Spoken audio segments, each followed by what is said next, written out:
देवाने माणसाला बनवलं की माणसाने देवाला. धर्म, श्रद्धा आणि माणुसकीचा प्रश्न. आपण लहानपणापासून एक वाक्य ऐकत आलो आहे, देवाने आपल्याला बनवलं. पण एकदा शांतपणे जगाकडे पाहिलं तर मनात एक वेगळाच प्रश्न निर्माण होतो. देवाने माणसाला बनवलं असेल तर मग माणसाने देवाला इतक्या वेगवेगळ्या रूपात का बनवलं असेल? कोणी देवाला मूर्तीमध्ये पाहतो, कोणी निराकार रूपात मानतो, कोणी मंदिरात जातो, कोणी मशिदीत, कोणी चर्चमध्ये, कोणी गुरुद्वारात आणि कोणी म्हणतो देव कुठल्याही एका जागेत नाही, तो प्रत्येक ठिकाणी प्रत्येक जीवात आहे.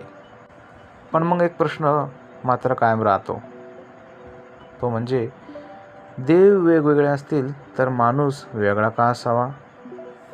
आणि जर देव एकच असेल तर त्याच्या नावावर माणूस माणसाशीच का भांडतो? हा प्रश्न कोणत्याही धर्माला कमी लेखण्यासाठी नाही. हा प्रश्न आहे आपल्या श्रद्धेचा खरा अर्थ आपण खरोखर समजून घेतलाय का याचा. देव किती? जगाच्या इतिहासात पाहिलं तर माणसाने देवाला समजून घेण्याचा प्रयत्न अनेक प्रकारे केला आहे.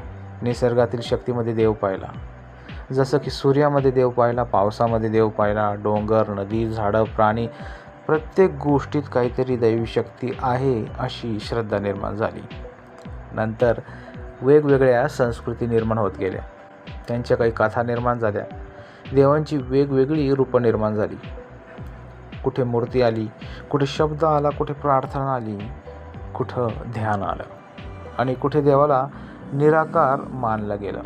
याचा अर्थ असा नाही की कोणाची श्रद्धा खोटी आहे, कारण श्रद्धा ही विज्ञानाच्या प्रयोगशाळेत सिद्ध करण्याची गोष्ट नाही, ती माणसाच्या मनाशी जोडली गेलेली गोष्ट आहे. पण समस्या श्रद्धेत नाही. समस्या तेव्हा सुरू होते जेव्हा आपली श्रद्धा दुसऱ्याच्या श्रद्धेचा अपमान करू लागते. मंदिरासाठी भांडणं, मशिदीसाठी भांडण, चर्चसाठी भांडणं, धर्माच्या नावावर माणसांमध्ये भिंती उभ्या करणं आणि कधी कधी तर हिंसाही. मग आपण एक क्षण थांबून विचार केला पाहिजे, देवाला खरंच या भांडणांची गरज आहे का? जर देव सर्व शक्तिमान असेल तर त्याला आपल्या तलवारीची गरज पडेल का? जर देव सर्वज्ञ असेल तर त्याला आपल्याकडून दुसऱ्या माणसाचा द्वेष करून घेण्याची गरज असेल का? आणि जर देव प्रेम आहे तर देवाच्या नावाने केलेला द्वेष देवाला कसा मान्य असेल?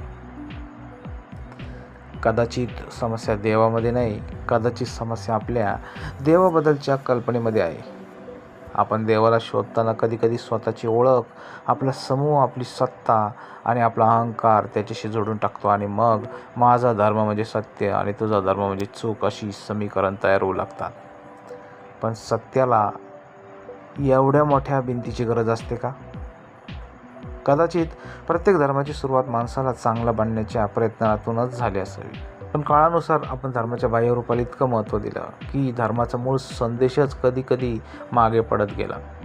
पूजा केली पण माणसाला दुखावलं, प्रार्थना केली पण मनात द्वेष ठेवला, धर्माचं नाव घेतलं पण माणुसकी विसरलो.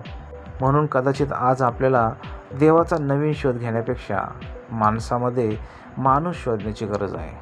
तुम्ही कोणत्या धर्माचे आहेत हा तुमचा वैयक्तिक विषय आहे.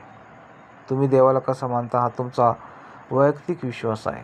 पण समोरचा माणूस कोणत्याही धर्माचा असो, त्याचं दुःख समजून घेणं, त्याला मदत करणं, त्याच्यावर अन्याय न करणं आणि त्याला माणूस म्हणून सन्मान देणं, कदाचित हाच खरा धर्म असू शकतो.